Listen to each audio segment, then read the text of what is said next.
आकाशवाणी से पेश है खबरनामा।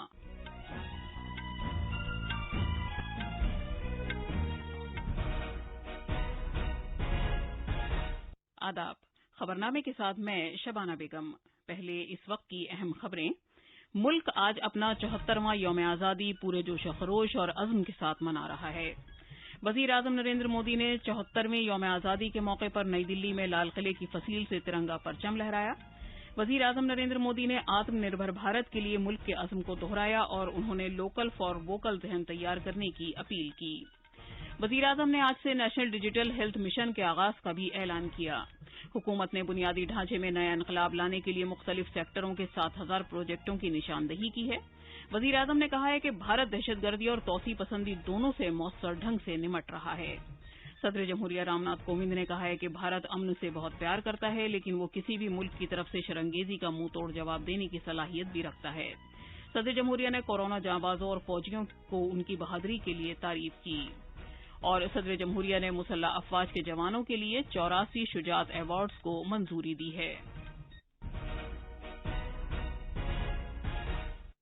अब खबरें तफसील से। मुल्क आज अपना 74वां यौम आज़ादी पूरे जोश खरोश के साथ मना रहा है। यौम आज़ादी की असल तकरीब नई दिल्ली में मुनक़िद हुई, जहां वज़ीर आज़म नरेंद्र मोदी ने लाल किले की फसील से तिरंगा परचम लहराया और आज सुबह कौम से खिताब किया। वज़ीर आज़म आज सुबह लाल किले पहुंचे, जहां वज़ीर दिफा राजनाथ सिंह ने लाल किले पर वज़ीर आज़म का इस्तकबाल किया। इसके बाद वज़ीर आज़म ने गार्ड ऑफ ऑनर का मुआयना किया। वज़ीर आज़म के लिए गार्ड ऑफ ऑनर का दस्ता एक अफसर और फौज, बहरिया और फजाइया के अलावा दिल्ली पुलिस के 24 जवानों पर मुश्तमिल था। इस साल लेफ्टिनेंट कर्नल गुरु एस येवोलकर ने गार्ड ऑफ ऑनर की कमान संभाली। लाल किला पहुंचने से पहले वज़ीर आज़म ने राजघाट पर बाबा कौम महात्मा गांधी को खिराज अकीदत पेश किया। तारीखी लाल किले की फसील से कौम से खिताब करते हुए वज़ीर आज़म नरेंद्र मोदी ने उन कोरोना जाबाजों को सलाम पेश किया जिन्होंने कोरोना जैसी आलमी वबा के खिलाफ लड़ने में मुल्क की मदद की। उन्होंने यौम आज़ादी के मौके पर कौम को मुबारकबाद दी और कहा कि लोग अपने हजारों हीरोज की कुर्बानियों की वजह से आज भारत में आज़ादी के साथ सांस ले रहे हैं। इस कोरोना के कालखंड में लक्षावधि कोरोना वॉरियर्स, चाहे डॉक्टर हो, नर्सिस हो, सफाई कर्मी हो, एम्बुलेंस चलाने वाले लोग हो, किस किस के नाम गिनाऊंगा।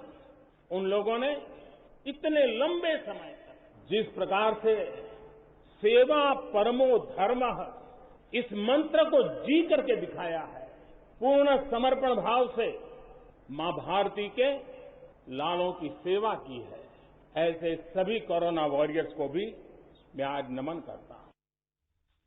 जनाब नरेंद्र मोदी ने मुसल्लह अफवाज और अमले के सभी अरकान को भी सलाम पेश किया, जिन्होंने मुल्क की आज़ादी की हिफाजत की और हर एक को महफूज रखा हुआ है।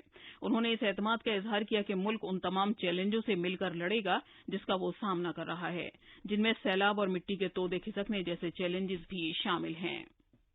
आज जो हम स्वतंत्र भारत में सांस ले रहे हैं, उसके पीछे मां भारती के लाखों बेटे बेटियों, उनका त्याग, उनका बलिदान और मां भारती को आजाद कराने के संकल्प के प्रति उनका समर्पण आज ऐसे सभी हमारे स्वातंत्र सेनानियों का, आजादी के वीरों का, नर बांकुरों का, वीर शहीदों का नमन करने का ये पर्व है। हमारे फौज के जाबाज जवान, हमारे अर्धसैनिक बल, हमारे पुलिस के जवान, सुरक्षा बल से जुड़े हुए हर कोई मां भारती के रक्षा में जुटे रहते हैं, सामान्य मानवीय की सुरक्षा में जुटे रहते हैं। आज उन सबको भी हृदयपूर्वक, आदरपूर्वक स्मरण करने का, उनके महान त्याग तपस्या को नमन करने का पर्व है। वज़ीर आज़म ने कहा कि भारत दहशतगर्दी और तौसी पसंदी से मौसर ढंग से निमट रहा है। उन्होंने कहा कि जिन लोगों ने एलएसी या एलओसी पर भारत के इक़्तिदार आला को चैलेंज किया, उन्हें उनकी जबान में मौसर जवाब दे दिया गया है। जनाब मोदी ने जोर देते हुए कहा कि भारत अपनी आज़ादी की जद्दोजहद के साथ तौसी पसंदाना कुव्वतों के लिए एक चैलेंज बन गया है। वज़ीर आज़म ने कहा कि हम सभी के लिए भारत का इक़्तिदार आला सबसे ज्यादा अजीज है और दुनिया ने लद्दाख में इसे देख लिया है कि हमारे बहादुर फौजी इस इक़्तिदार आला को बरकरार रख सकते हैं। इतनी आपदाओं के बीच ही सीमा पर भी देश के सामर्थ्य को चुनौती देने के दुष्प्रयास हुए। लेकिन एलओसी से लेकर एलएसी तक देश की संप्रभुता पर जिस किसी ने आंख उठाई, देश की सेना ने, हमारे वीर जवानों ने उसका उसी की भाषा में जवाब दिया है। इस संकल्प के लिए हमारे वीर जवान क्या कर सकते हैं, देश क्या कर सकता है, ये लद्दाख में दुनिया ने देख लिया है। वजीर-ए-आजम ने कहा कि भारत अगले साल आजादी की 75वीं सालगिरह मनाएगा और एक बड़ा त्योहार लोगों के सामने मौजूद है। उन्होंने कहा कि माजी में मुल्क की सकाफत और रिवायात को खत्म करने की तमाम तर कोशिशें की गई थी। उन्होंने कहा कि तौसी पसंदाना अजाइम की वजह से कई मुल्कों को गुलामी देखना पड़ी, लेकिन भयानक जंगों के बावजूद भी भारत अपनी आजादी की जद्दोजहद में कतई पीछे नहीं हटा। वजीर-ए-आजम ने कहा कि कोरोना जैसी आलमी वबा के पेश नजर 130 करोड़ भारतीय अवाम ने आत्मनिर्भर की तामीर का अहद किया। कोरोना वैश्विक महामारी के बीच 130 करोड़ भारतीयों ने संकल्प लिया, संकल्प आत्मनिर्भर बनने का। और आत्मनिर्भर भारत आज हर हिंदुस्तान के मन मस्तिष्क को में छाया हुआ है। आत्मनिर्भर भारत ये सपना संकल्प में परिवर्तित देख रहे हैं। आत्मनिर्भर भारत ये एक प्रकार से शब्द नहीं, ये आज 130 करोड़ देशवासियों के लिए मंत्र बन गया है। जनाब मोदी ने कहा कि आज भारत न सिर्फ अपने अवाम की ग़िज़ाई ज़रूरत को पूरा कर सकता है, बल्कि दुनिया के बहुत से मुल्कों की ग़िज़ाई ज़रूरत भी पूरी कर रहा है। जनाब मोदी ने कहा कि आलमी मईशत में भारत की साझेदारी में इजाफा होना चाहिए ताकि भारत खुद कफील बन सके। उन्होंने कहा कि उन्हें यकीन है कि खलाई शोबे जैसे सेक्टर के खोले जाने से नौजवानों के लिए रोजगार के मौके पैदा होंगे और उनके हुनर और सलाहियत को मजीद फरोग देने के लिए मौके भी हासिल होंगे। वजीर आजम ने वोकल फॉर लोकल की अपील की। वोकल फॉर लोकल, हमारे जो स्थानीय उत्पाद है उसका हमने गौरवगान करना चाहिए। हम अपनी चीजों का गौरवगान नहीं करेंगे तो उसको अच्छा बनने का अवसर भी नहीं मिलेगा, उसकी हिम्मत नहीं बढ़ेगी। आइए हम मिलकर के संकल्प लें, आजादी के 75 साल के पर्व की ओर जब कदम रख रहे हैं तब वोकल फॉर लोकल का जीवन मंत्र बन जाए और हम मिलकर के भारत की उस ताकत को हम बढ़ावा दे दें। उन्होंने कहा कि कुछ ही महीने पहले तक Bharat PPE kits, N95 mask और वेंटिलेटर्स दरामद करता था। वजीर आजम ने बताया कि आज भारत न सिर्फ अपनी जरूरियात पूरी कर रहा है बल्कि वो दूसरे मुल्कों की भी मदद करने के लिए आगे आ रहा है। जनाब मोदी ने कहा कि पिछले साल गैर मुल्की एफडीआई की आमद में 18% तक का इजाफा हुआ है। एक के बाद एक दूसरे से जुड़े हुए हम जो रिफॉर्म्स कर रहे हैं उसको दुनिया बहुत बारीकी से देख रही है और उसी का कारण है बीते वर्ष भारत में एफडीआई में अब तक के सारे रिकॉर्ड तोड़ दिए। बीते वर्ष भारत में एफडीआई में 18% की वृद्धि हुई है और इसलिए कोरोना काल में भी दुनिया की बड़ी बड़ी कंपनियां भारत की ओर रुख ले रही हैं। जनाब मोदी ने कहा कि आज दुनिया की कई बड़ी कंपनियां भारत की तरफ रुख कर रही हैं। उन्होंने कहा कि मुल्क को सिर्फ मेक इन इंडिया के मंत्र के साथ ही नहीं बल्कि मेक फॉर वर्ल्ड के साथ भी आगे बढ़ना है। उन्होंने कहा कि भारत को जिद्दत तराजी की तरफ तेजी से आगे बढ़ने के लिए मुल्क के मजमूई बुनियादी ढांचे को एक नई समत देने की जरूरत है। उन्होंने कहा कि कौमी बुनियादी ढांचे के ज़ेर तकमील प्रोजेक्ट इस मकसद में मददगार होंगे। मुल्क इस मकसद के लिए 100 लाख करोड़ रुपए से ज्यादा की रकम खर्च करने की तरफ गामजन है। नेशनल इंफ्रास्ट्रक्चर पाइपलाइन प्रोजेक्ट की इस पर 110 लाख करोड़ उससे भी ज्यादा खर्च किए जाएंगे। इसके लिए अलग अलग सेक्टर्स में लगभग 7,000 प्रोजेक्ट की पहचान कर ली गई है।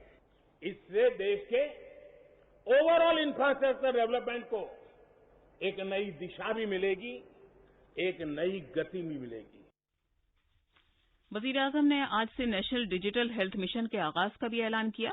उन्होंने कहा कि national digital health mission Bharat के सेहत के शोबे में एक नया इनकलाब लाएगा।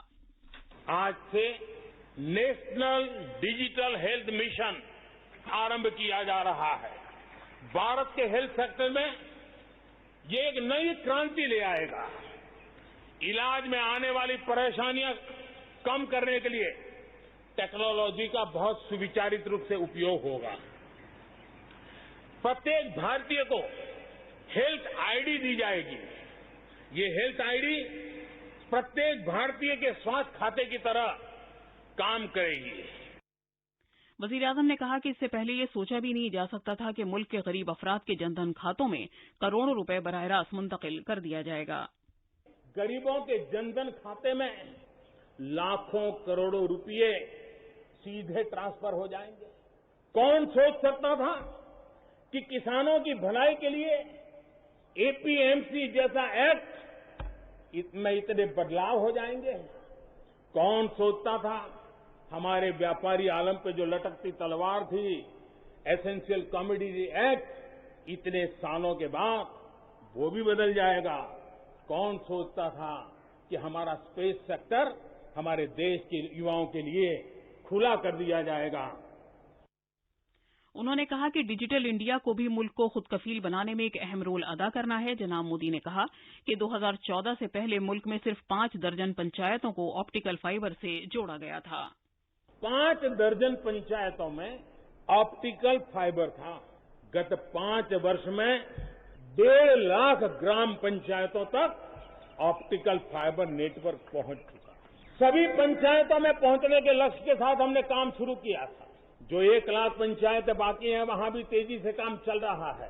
लेकिन बदली पड़ी हुई परिस्थिति में गांव की भी डिजिटल इंडिया में भागीदारी अनिवार्य बन गई। गांव के लोगों को भी इस प्रकार की ऑनलाइन सुविधाओं की जरूरत बढ़ गई है।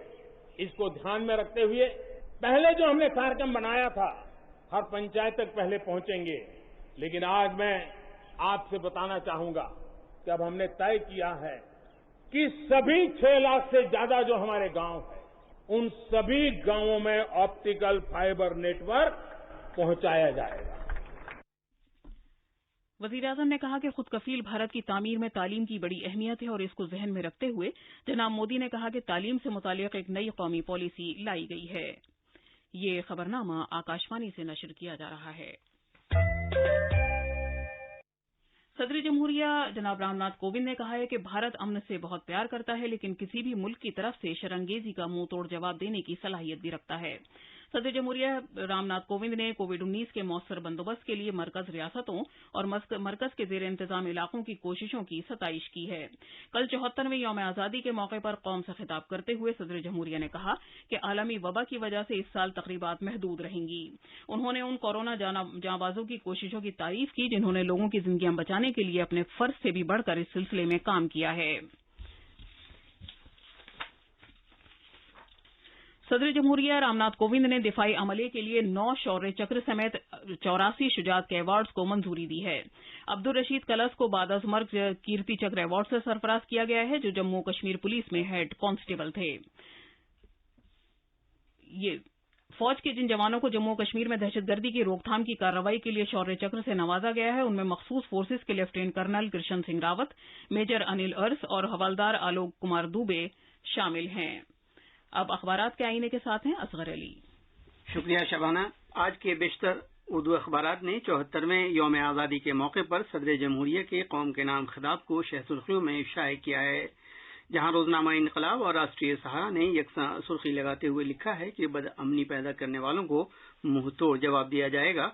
वहीं हिंदुस्तान एक्सप्रेस ने सदर जमहूरिया की कोरोना की सूरत हाल पर फिक्रमंदी को अपनी पहली तारीख बनाते हुए गरीबों को होने वाली परेशानियों और हुकूमत की फलाही स्कीमों पर इज़हार तमानियत को ज़ैली सुर्खी बनाई है। आखिर में अहम खबरों की सुर्खियां एक बार फिर। मुल्क आज अपना 74वां यौम आज़ादी पूरे जोश खरोश और अज़्म के साथ मना रहा है। वज़ीर-ए-आज़म नरेंद्र मोदी ने 74वें यौम आज़ादी के मौके पर नई दिल्ली में लाल किले की फसील से तिरंगा परचम लहराया।